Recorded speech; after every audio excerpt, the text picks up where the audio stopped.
saya ingin menyampaikan, pada prinsipnya, saya berupaya untuk terus mengajak seluruh kepengurusan DPP 5 tahun sebelumnya.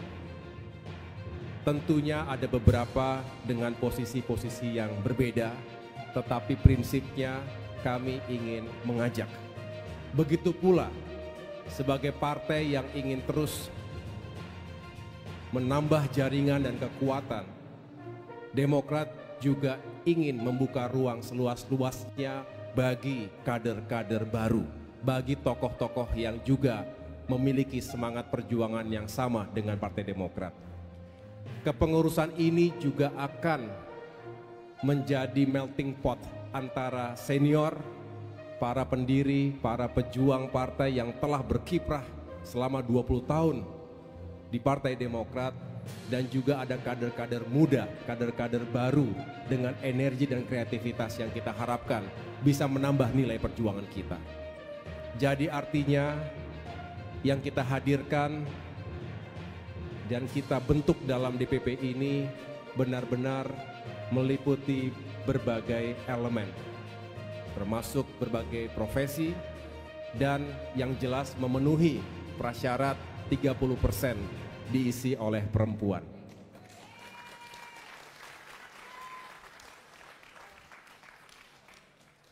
Bisa kita mulai? Ingatkan kalau sudah mulai masuk azan. Bapak Ibu yang saya muliakan, sebelum saya jelaskan dan saya umumkan satu persatu, izinkan saya menyampaikan sebentar.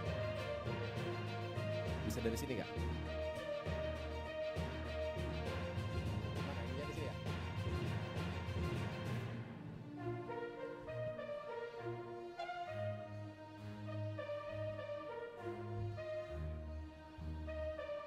Biasanya saking banyaknya orang mungkin terganggu ininya. Coba next. Coba arahnya mana arahnya? Arah ininya. Atas sana kan? Jangan sampai salah arah kita. Baik Bapak Ibu sekalian, ini adalah struktur organisasi terbaru sesuai dengan ADART 2025-2030. Yang paling atas adalah Majelis Tinggi Partai. Kemudian Dewan Pimpinan Pusat, ada Ketua Umum. Kemudian di bagian atas ini ada dewan-dewan. Garisnya putus-putus, berarti sifatnya koordinasi. Sedangkan garis yang tebal sifatnya adalah komando. Ada Mahkamah Partai, Dewan Kehormatan, Dewan Pertimbangan, dan yang baru ini adalah Dewan Pakar yang akan kita hadirkan untuk menambah kekuatan isu dan narasi yang kita perjuangkan ke depan. Saya akan dibantu oleh sejumlah wakil ketua umum, ada sekretaris jenderal dan bendahara umum, dan jajaran wasekjen, direktur eksekutif seperti yang lalu, dan juga jajaran wakil bendahara umum. Lalu di bagian kiri ini adalah badan-badan. Yang terdahulu ada 8 badan, kali ini ada 2 tambahan badan. Yang pertama tentunya BPOKK, Bapilu tetap. Bapilu akan memiliki 3 divisi, divisi riset dan survei nasional, divisi rekrutmen caleg dan cakada, dan yang terakhir divisi kampanye nasional. Lalu berikutnya adalah Badiklat, Badan Doktrin Pendidikan dan Latihan, Badan Pembinaan Jaringan Konstituen atau BPJK, kemudian BPPM adalah Badan Pemberdayaan dan Pengabdian Masyarakat, ada BHPP, Badan Hukum dan Pengamanan Partai, ada BRAINS, apa singkatan BRAINS ini? Badan Riset dan Inovasi Strategis. Ya. Dulu namanya Litbang, kita berubah namanya, tetapi semangatnya tentu ingin menghadirkan research dan inovasi yang baik untuk partai. Bakomstra tetap, Badan Komunikasi Strategis. Yang baru adalah 2 ini, ada Badan Saksi Nasional, BSN, dan juga Badan Logistik Partai, BLP. Jadi 2 badan yang baru. Lalu di bagian kanan ini ada departemen-departemen.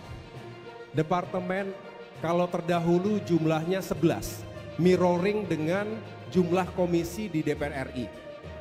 Tapi sekarang karena kita tidak lagi sebagai oposisi, betul? Di pemerintahan kita mirroringnya ke pemerintahan. Jadi ada 7 departemen, mirroring ke kementerian koordinator. Ya, jadi nanti ada departemen 1 bidang politik dan keamanan dan seterusnya sampai dengan departemen 7 bidang pangan. Lalu ini juga adalah yang baru, Institut Partai Demokrat atau Demokrat Institute. Kita harapkan ini juga bisa hadir untuk menambah kapasitas dari sumber daya manusia partai, mempersiapkan kader-kader terbaik kita, baik sebagai kepala daerah misalnya, termasuk juga sebagai anggota dewan ke depan. Ini juga akan berfungsi sebagai think tank yang bisa bekerja sama dengan berbagai pihak. Akademi Demokrat akan kita perkuat. Serikandi Demokrat sekarang secara formal kita masukkan dalam struktur organisasi DPP. Mana suara Serikandi?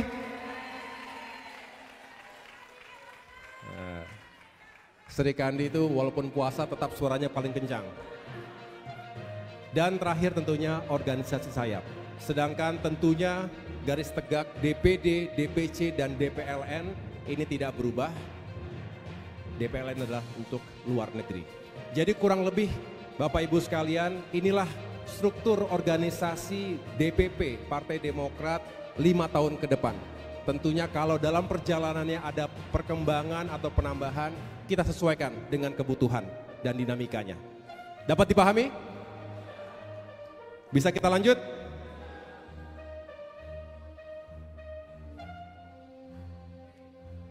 Ya. Pertama, tentu kita dengan rasa bangga mengumumkan kepada semua untuk Majelis Tinggi Partai Demokrat. Sesuai dengan ADART, jumlah minimal 9, jumlah maksimal 17 orang. Dan ini jumlahnya 17 orang. Berikan tepuk tangan kepada Ketua Majelis Tinggi Partai Demokrat, Bapak Susilo Bambang Yudhoyono, kembali terpilih sebagai Ketua MTP, dan beliaulah yang memiliki kewenangan untuk menentukan siapa-siapa yang akan duduk sebagai anggota Majelis Tinggi Partai Demokrat. Yang pertama tentunya saya sendiri, saya selaku Wakil Ketua Majelis Tinggi Partai, kemudian ada Bung Teguh Rifki Harsha, yang juga sebagai Sekretaris Majelis Tinggi Partai, kemudian Bung Edi Baskoro Yudhoyono, Bung Andi Alfian Malarangeng, Bung Herman Hairon, Letnan Jenderal TNI Purnawirawan EE Mangindaan, tepuk tangan buat Pak Mangindaan. Bapak Sarifudin Hasan, tepuk tangan.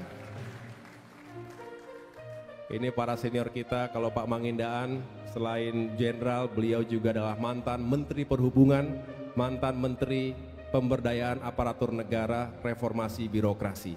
Sedangkan Pak Sarif Hasan sebagai mantan Menteri Koperasi dan UMKM, Usaha Mikro Kecil Menengah. Ada juga Bapak Amir Samsudin, mantan Menteri Hukum dan HAM. Ada Bapak Hinca Panjaitan, Mayor Jenderal TNI Purnawirawan Nahrawi Ramli, Ibu Melani Lemena Suharli, mantan Wakil Ketua MPR RI juga, Bapak Sarjan Tahir, Bapak Muhammad Jafar Hapsah, sedang umroh saya dengar, Ibu Indrawati Sukadis, mantan Bendahara Umum, Kolonel Purnawirawan Bapak Guntur Sasono, sedang didapil. Bayangkan usia beliau hampir 80, tapi masih rajin berada di dapil. Dan yang terakhir, Bung Irwan Veko.